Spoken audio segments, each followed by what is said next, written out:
Hey, what's going on, everybody? Today on the channel we are going to do a quick update on the Mustang build. I know it's been almost 2 months since I've uploaded a video. The quarantine has been kind of crazy, even though I'm in Indiana, so we're starting to get back to normal-ish, kind of, not really.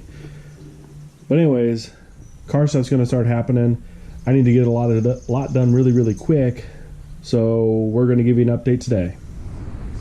So I think the last time you saw it, the old motor was still in here, which is no longer in here.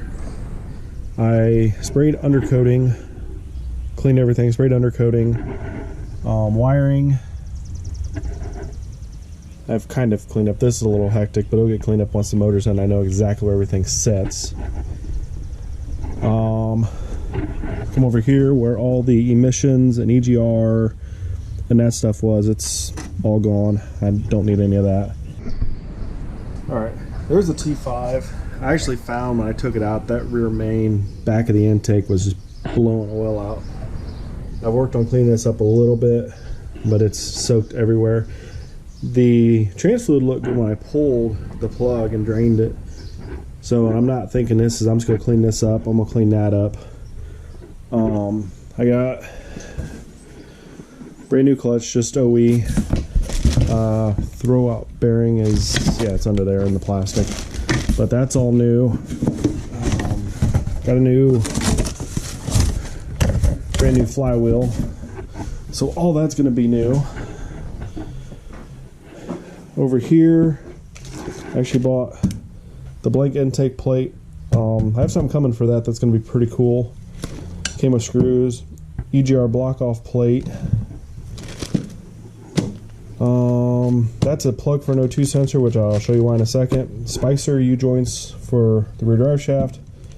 New tail shaft seal. This is for G3 alternator conversion. I'll show you how you convert from a 2G to a 3G alternator to get more amperage. I'm running electric fans. So, and this is one of my Amazon purchases, is an aluminum coolant overflow tank, along with the bracketry, everything to hold it up, plus some hose. I'm not sure if I'm a fan of the orange hose. I might do something different. I might go buy some black hose. Upper intake, again, the motor was out of a 96 Explorer, so it's GT40. So I bought a sandblaster. I'm going to build a plate to block this off, block the intake ports over, use some RTV or something to seal it so nothing can get in the intake, block off the vacuum ports. I'm going to sandblast this so I can paint it black. A bunch of parts. We got the drive shaft here, and like I showed you earlier, we got the new U-joints for it. Stock accessory brackets are going bye-bye, along with the fan shroud. Fan shroud I might keep, because the fan I got is just a push clip through the radiator, just a 16-inch. I think it's 2500 CFM flow. Then also Facebook Marketplace. Steel was the strut tower brace. The last time you guys saw this, I'm not even sure if the heads were on it yet. So, rebuilt fuel injectors, had the fuel injectors flow tested. They're 199 cc fuel injectors. They all ran between 220 and 230 cc, so they're really good injectors. Cobra valve covers look sharp as hail. Let's see. We got chrome shorty headers, a lot larger than the OE ones, and these were actually an Amazon purchase, like $78 for a pair of those.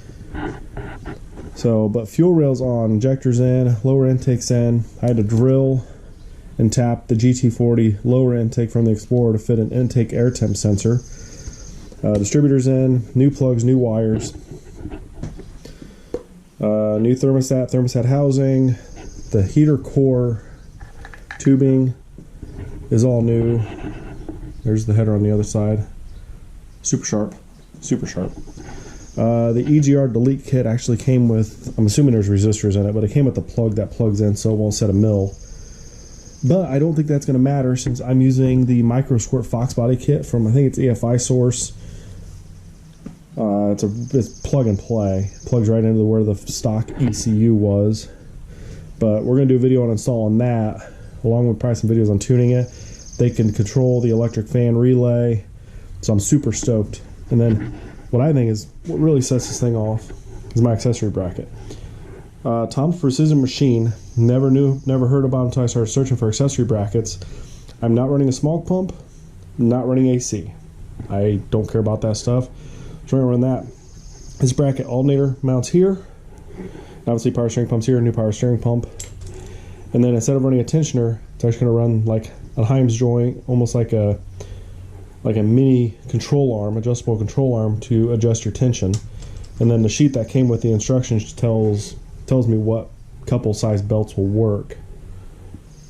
So this bad boy is ready to put in. The heads, it has an E303 cam, which you guys remember that. Put the Alex springs in with new valve stem seals. So the springs are definitely strong enough to keep the valves closed when they're supposed to be closed and allow enough lift for the cam. For the ECM, I actually ordered an AEM X series wideband. Comes with the sensor. There's the wiring. There's the Bosch latest and greatest for a wideband 02. Welded bung if I needed it. So actually, if we come over here, the garage was clean. It's kind of a mess again, but once I start getting some stuff done.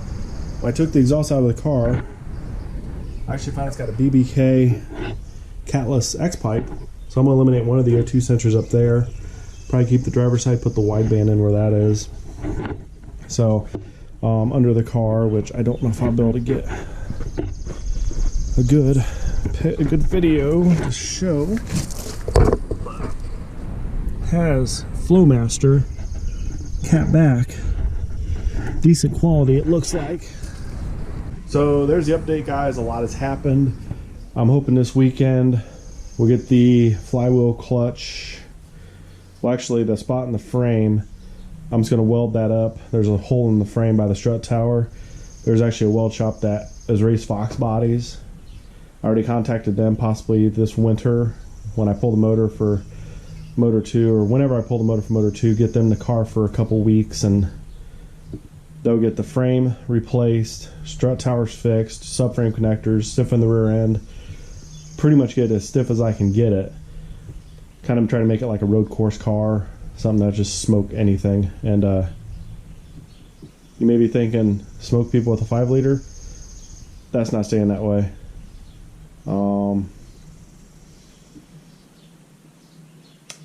I got something I'm working on obtaining, and if you saw that picture, then if you know what that is, you've already kind of got an idea of where I'm going with this. So we're going to say we're going to have 200, 250 horse on this motor, maybe 300 if we're lucky. I doubt it. I'm going for 3 to 4 times that with the next motor. So a lot of stuff is happening. A lot of stuff is happening really fast. Because, hey, the coronavirus is going away. Well, depending on who you ask, it's going away. Anyways, car season's coming up. Car show season's coming up. Race season's coming up. I got to get this crap together so I can enjoy it. So, till next time, stay awesome, guys.